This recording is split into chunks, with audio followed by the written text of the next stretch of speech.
So let us see now the dynamic behavior of an object, where we have got the state transition diagram, where we can display the dynamic behavior of an object, and this is the way of showing the behavior of any system or any part of the system also. So state transition diagram shows the life cycle of a given object. Life cycle means what amount of time it is going to take it, the events causing the transition from one state to the another state, the actions that result from a state change, that you might have seen it in already in area of computer science, and also you might have seen in operating system also there is a transition diagrams which we have seen it. Same thing which happened here. So state transition diagrams are created for objects with a significant dynamic behavior. There is a dynamic behavior which will change it from one state to the another state.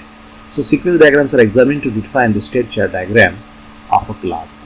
So we can see now the sequence diagrams are examined. So we are going to see now the state chart diagram. Here it is the how can we draw the diagram of state chart initially.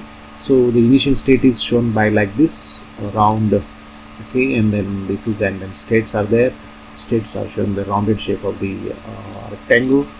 Okay, we can have this authentication, same thing what we are seeing it in the sequence diagram. Logging, dialog, do query, they enter the name of the password, authentication is there. If it is not declined, then go back again, then cancellation is there. There is that transition is failed. So the login is failed.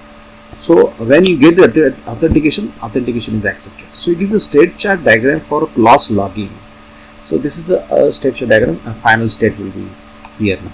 So composite state. So the same as usual as you see some of the parts of the flow chart, but it is a different way of showing the state chart, this activity chart also. So elaborated composite state. Now you have elaborated the some of the states also. We have got the create authentication, do or create, verification in database, do or verify, customer declined, do or result. So the successful login, do or result, accepted, failure. So this is actually elaborated. They elaborated the state which is composite one. So it has been connected with the one state to the another state and composite. So workflow modeling. The activity diagram, just like that what we have seen it in the state diagram. Activity diagram is a variation of state machine in which the state represents the performance of activities and transitions are triggered by the completion. The purpose of these diagrams is to focus on the flows driven by the internal processing. So this is a difference between the activity diagram and then where the sequence diagram we have got. So the activity diagram is a variation of state machine. We see now the activity diagram. So this is activity diagram. Just like a sequence diagram, we got a customer, accountant, and salesman. Here as a class which is put on the right on the top. Now issue an order. The customer has to issue an order. Order will be there. Accept an order, and then decision will be there. Now you can see now this is a fork sign where you can divide the tasks. So issue an invoice and shipping the product. If the order is okay, then shipping will be there, and it will go back and it will complete the case will be closed.